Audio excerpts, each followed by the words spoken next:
বন্ধুরা চলে এসেছি শালিকা বাজারে, অর্থাৎ আজকাল দোকানে। আজকাল কেমন আছো? হ্যাঁ, তোমার এই টাটকা ইলিশ মাছ কত করে চলছে? 400 করেছে, এটা 450। ও 350 টাকা, 400 টাকা। দাও তো আমার ভালো ভালো দেখে দাও, স্পেশাল দেখে। আর কই আর ব্যাগ আছে দাদু? ভালো দেখে দাও। কানকোটা খোলো, কানকোটা খোলো।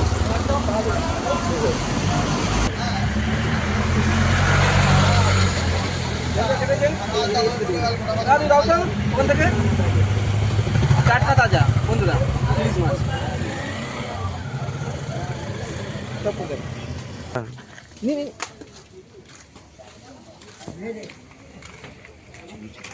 দেখো কত হলো, দেখো 1 কেজি দাও, 1 কেজি দাও, 1 কেজি দাও। হ্যাঁ 1 কেজি দাও, এর দাম অনেক হয়ে যাবে তো। এই ইলিশটা কি মানে কি কি দিয়ে খাবে গো? কাঁচা ইলিশের ঝাল খাবে কি? আচ্ছা, ভাবা করলে ভালো লাগবে, সর্ষে বাটা দিয়ে ঝাল করলে ভালো লাগবে। সর্ষে বাটা ঝাল করলে ভালো লাগবে। আজ বন্ধুরা ইলিশ মাছের সাথে সাথে এখানে আছে সামুদ্রিক চিংড়ি মাছ, আর আছে দেশি রুই মাছ। ও কাকা, এটা কিলো না, একবার হাই বলে দাও। 500 মতো রাখো, দাও তো বড় দেখে দেবে, ভালো ভালো। আজকে তো একবার হাই বলে দাও। হ্যাঁ।